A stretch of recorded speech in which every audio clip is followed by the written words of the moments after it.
Bonsoir à tous. J'ai envie de faire cette troisième vidéo sur la plage pour profiter et pour vous faire profiter du soleil et du paysage. Et je dédie aussi ces vidéos à la Guyane et aux Guyanais parce que, on le sait, la Guyane a été pendant de nombreuses années la prison de la France et elle souffre encore d'une mauvaise réputation. Donc ces vidéos sont dédiées aux Guyanais. J'ai maintenant envie de vous parler de la co-construction.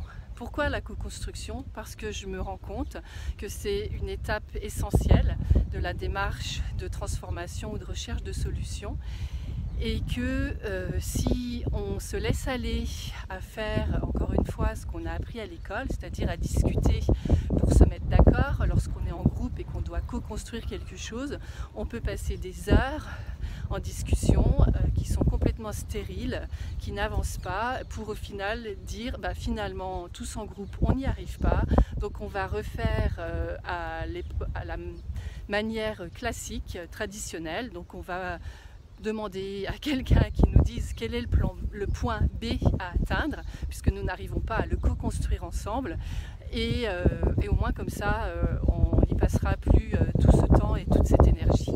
Bon, vous savez ce que je pense du point B décidé de manière top-down par une seule personne ou par une petite équipe qui n'est pas l'équipe concernée, je n'y crois pas. Donc moi, ce que je fais dans ma démarche, c'est que je donne un outil très simple aux participants.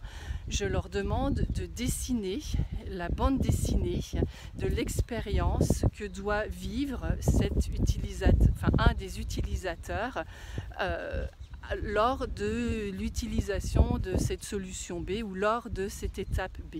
Et donc là, ça permet aux personnes de tout de suite, très rapidement et de manière extrêmement efficace, de visualiser là où elles sont d'accord, parce qu'en général, si on les laisse faire et on les laisse aller dans les discussions, on se rend compte qu'elles discutent longuement de choses alors qu'elles sont d'accord.